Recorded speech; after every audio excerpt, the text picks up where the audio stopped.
Hello everyone, this is Brittany with SLPMaterialGirl.com, here to talk about the Pragmatic Language Workbook. I am an Ohio licensed speech-language pathologist. I'm also accredited with ASHA. The materials I'm presenting to you today are not to be used by people with pragmatic language disorders, but rather to be used by other licensed speech-language pathologists to then use at their discretion, using their clinical expertise and all that good stuff. So the intention of this workbook is to be used by other, I would say, school-based SLPs. Okay, so what I want to do is just tell you what's included in the workbook today. So I've got all those files open right here. Let's first look at the conversation rating system. So I said, the suggested age group is K through 6. What you want to do is after a conversation, you're wanting to make the student more aware of these social skills, social niceties, such as did I look at the speaker, yes or no? And then you can move these little check marks. Did I say "and" more than one time in a sentence? So did they say, I went to grandma's and I saw a dog and I did this and I did this? So, no.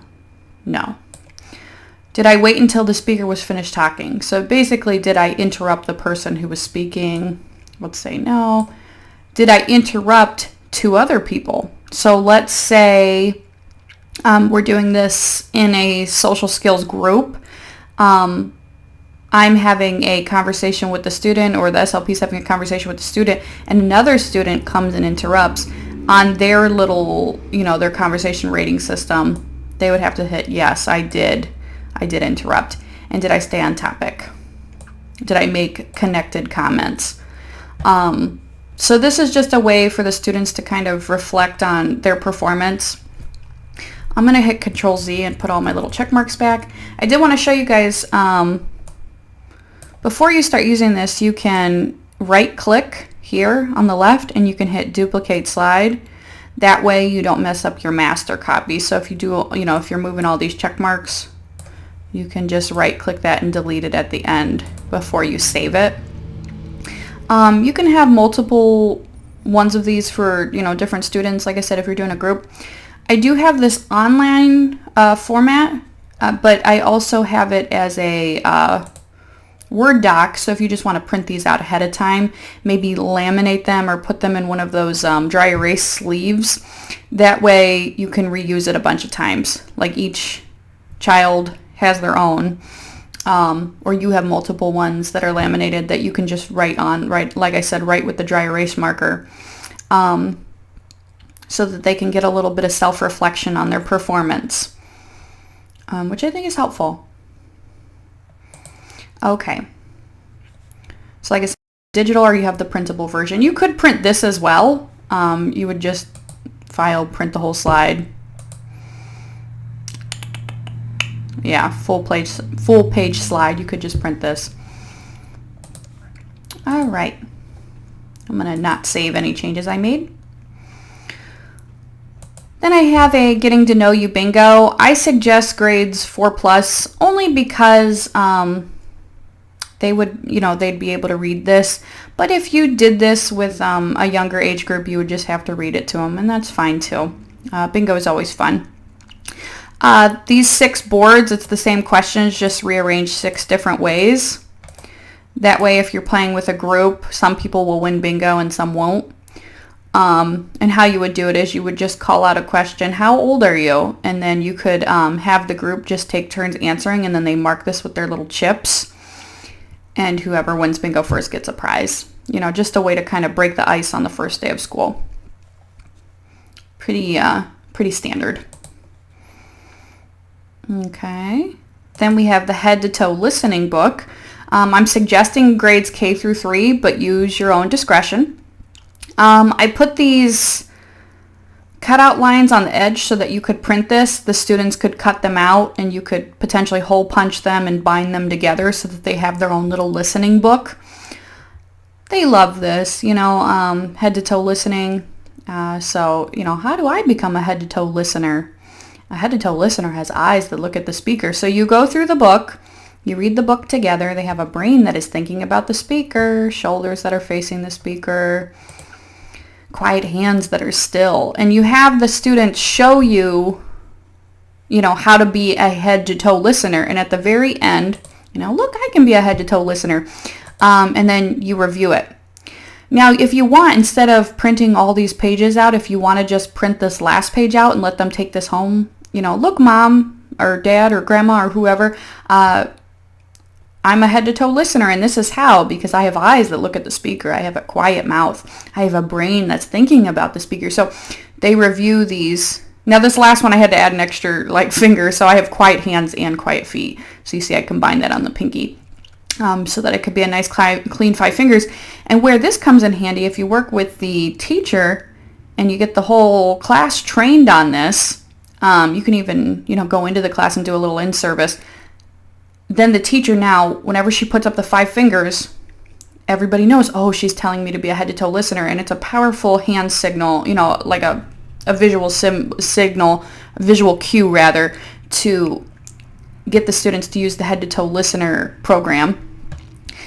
And you can even have a student recite it, and if they recite the 5, they get a prize or a piece of bubble gum or something, whatever, a sticker.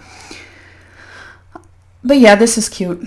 Love the head. I did a little froggy to make it cute. I couldn't find a Creative Commons picture of a little kid that I liked enough to represent it, so I figured the frog does just as well. Okay. By the way, this is all included in your pragmatic language workbook. This is all included in your purchase. Then we talk about interrupting, grades 3+. Like I said, this is because of the reading level that's used in this. Honestly, it might be grades 4+. The age group that I had created this with in mind was actually probably 5th, 6th grade. But I think you could probably, print awareness is always great. So if you're reading it out to the third graders, that's fine, or the 4th graders. So we're going to explore what is interrupting, what does it feel like, why shouldn't you, when can you interrupt, who can interrupt you, and how can you politely interrupt. Okay, so we go through and I, give examples of what interrupting is, how it makes you feel upset, sad, or angry, and then how it can hurt with friendships and relationships because, the redheaded kid was talking to the blonde kid over here, but then after his interrupting, he is now talking to this child now. And the redheaded child is now alone. So, and then when can you interrupt? When there is an emergency. Reasons not to interrupt.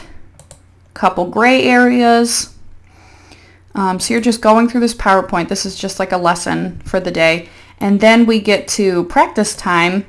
Here is the digital version. I have a digital and a printed. So if you want to just do this together as a class, just show it on, if you have a projecting screen, or if you just want to use your computer, especially if you're just working with 1 or 2 students, and you have to sort the cards. So someone is lost. That's a good reason to interrupt. You find something on the floor. Wait to interrupt. You see something outside. Wait to interrupt. There's fire or danger. Interrupt. So you get the idea. You're going to go through these cards. And then I also, like I said, I have the printed version. Note, not all slots will be filled. 1 slot on each will not be filled, but I left it there so that there might be some doubt. I didn't want to tell the student this for sure, 7 here and 5 here.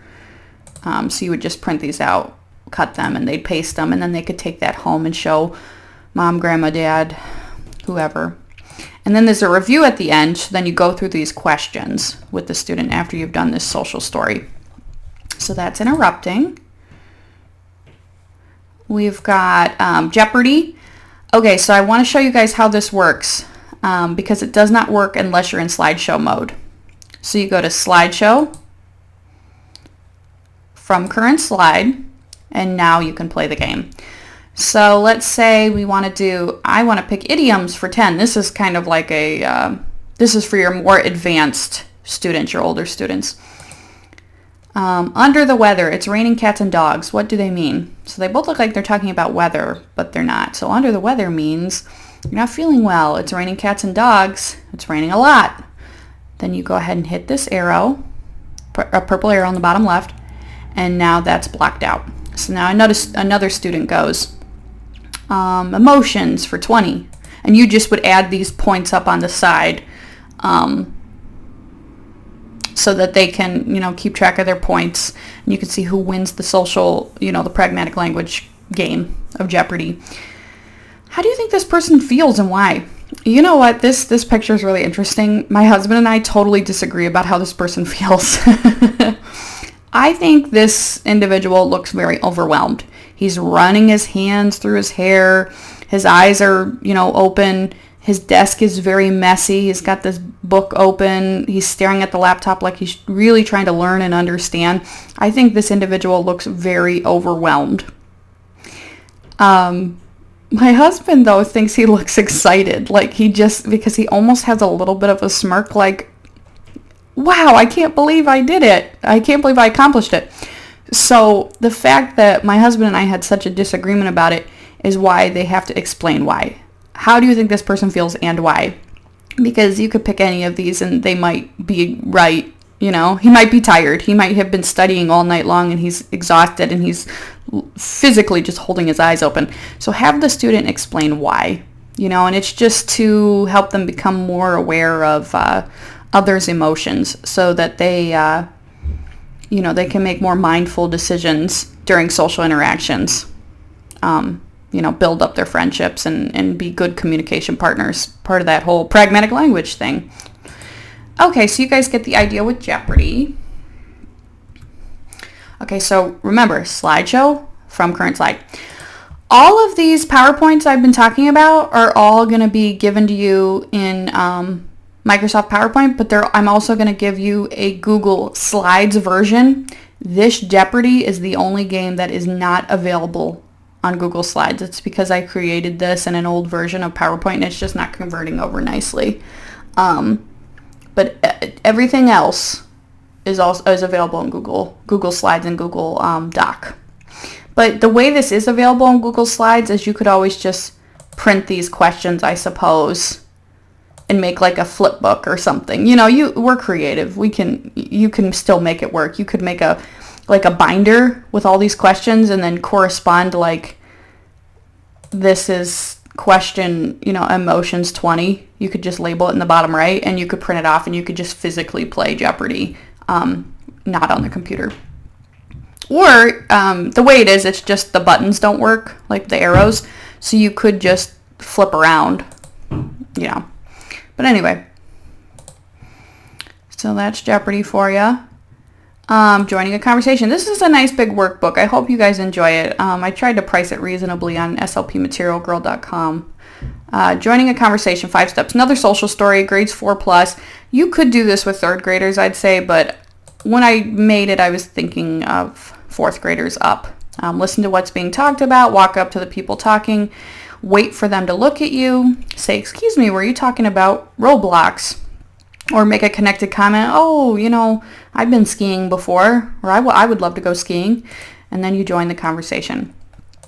Review those steps. Act it out. So then actually have the kid, obviously it'll be nice and awkward play acting, but act it out, practice joining a conversation. Now they can do this in the therapy room, or you could do this at recess. Really challenge the kids. If the kids are confident or if they're ready, you've practiced enough, try to join a conversation out, on the playground. Additional practice, this is more you're just talking through these scenarios. Little listening practice for these older kids. So how can you tell someone's listening? So looking at this kid and name as many things as you can. He's looking at the speaker. He's not interrupting. His body is facing the speaker. He's got quiet hands and feet. So he's not looking at his cell phone. I would say that's a big one. I would add that. Not looking at his cell phone. And then I review what are connected comments. They're comments that connect, that build onto the conversation. They're relevant topic oriented. So let's say your friend talks about Roblox. You can ask a question about Roblox. Or you can say a comment about Roblox like, oh, you like, this pirate lady. Well, I like the wrestler lady or whatever she is, or the robot. Or you can ask a question, how long have you played Roblox? So you guys know how to make connected comments. But it's just talking about how if you're not making connected comments, it can cause your friend to be sad or angry, and it results in communication breakdown, causing stress and negative feelings. So you see these pieces are not connecting. He may have said, I give an example. Oh no, I guess I don't give an example. He may have said, I like Roblox, and then this child then responds, we should go outside, and does not build on this conversation at all. Those comments do not connect. So act it out, practice making connected comments. So just another social story for your older kids. And I think you could break this up into 2 lessons. You have how to join a conversation, and then listening and making connected comments. Okay, this is just a small little presentation here, a little add-on. At the end of each session, have the child name 3 things they listened to and why did they interest them. If you do this every time, it will create the routine that they have to pay attention and listen. I'm thinking particularly of like the older students who they're just too cool for speech at that point. Knowing that they have to recall 3 things, you can even allow them to jot it down if you want, but being able to recall 3 things that happen in a session isn't too bad, even if it's just details about the same thing. So we played Jeopardy. I got this question right. I got this question wrong. That's 3 separate things, even though it's all pertaining to Jeopardy. Or I got this question right, and then Rebecca helped me out with this question. Whatever you want to put. Just keeping kids accountable. You can print this out, or you can just fill it out online at the end of the session. Pull it up on your computer. We have regulating emotions, any age, and I believe that any age. This little chart here, so this is to help children deal with difficult emotions in different contexts, so at home, at school, in therapy, or just a general chart. You have the child first identify their emotions. So, how are you feeling? Tell me 1 through 3. Are you calm and happy, feeling okay, a little upset, angry, about to explode? And they say, well, I'm a 3. Put a plan in place of if they are feeling with their input. Have a plan in place. If they're feeling 3, how are they going to get down to a 2 or a 1? What are they going to do to self-regulate to bring themselves down? This chart is very helpful to have at home, at therapy, at school. I think I already said that. I have an example one to try to clarify. So let's say this is Susan's at-home chart. So I named the example, I'm a little upset. Susan and I had worked, this is an imaginary student, had worked together saying that if she's feeling a little upset, let's say an incident happened or she's thinking about something, she can take a deep breath and count to 10 slowly. She can sit on her favorite chair with her soft kitten blanket. This is at home, remember. She can tell mom 1 minute, please, and use thinking time. So this imaginary student, Susan, gets a little overwhelmed when she can't formulate her thoughts. She's a little first grader, we're pretending. That's who I had in my mind when I did this. And so if she says 1 minute, please, to mom, and she uses that time to kind of gather her thoughts, she can bring herself back down to a 2 or a 1. Now this has to be written with the student.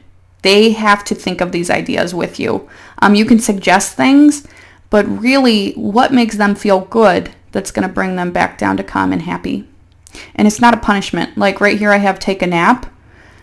Susan can pick one of these. She doesn't have to pick take a nap if she doesn't feel like taking a nap. But does she like to just get under her blanket in her bed and sit there and, self-stim and, hug her teddy bear and, get herself back down to a 2 or a 1? Taking a nap, sure. This is not go to bed. This is not a punishment. This is Susan's way of calming herself back down, or swing on a tire swing for, let's say, 10 minutes.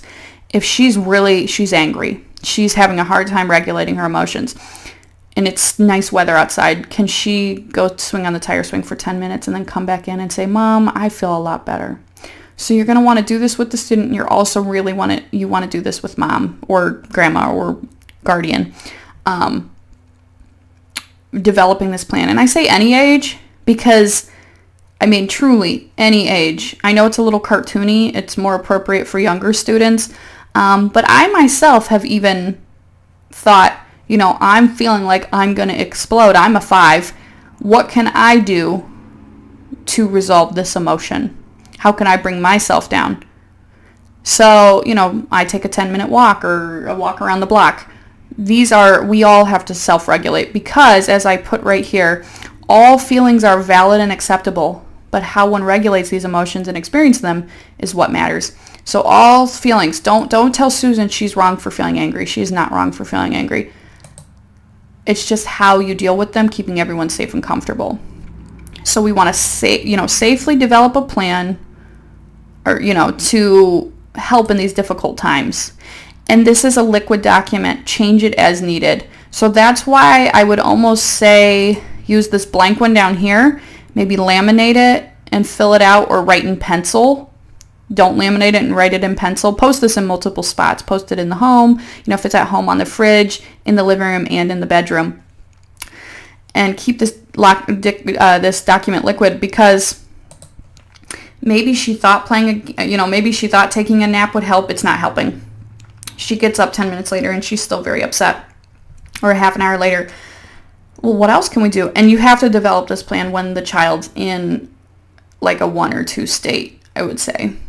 But really helpful. I've tried this with a child, and it was night and day when we were getting down to how to regulate those emotions, because we couldn't do therapy if he was at a 3, 4, or 5, but we could do therapy if he was at a 1 or a 2. So how are we going to bring you back down there? Love this regulating emotions thing. All right. Oh, okay. And then this isn't really pragmatic language. This is just a little bonus I threw in for you guys. The reward games. Oh, I don't know why I called it R. I think because I had included it in my R package. I'm going to change the name of that. Just reward games. We've got some tic-tac-toe, some connect 4, red to row or column 3. And then I would do yellow in column 6. Red to column 1. So they just tell you the number, red 1, red 2, red 3. So that's why those are labeled, so they can tell you where they want to place their piece. This is just a reward game. If we work hard during therapy, we get to play some games at the end. And then some other longer games if you wanted to somehow work those into your treatment session. That's it. I hope you're still here. I hope that this interests you. If so, go to slpmaterialgirl.com. Check it out. Hope to see you there. Thanks so much.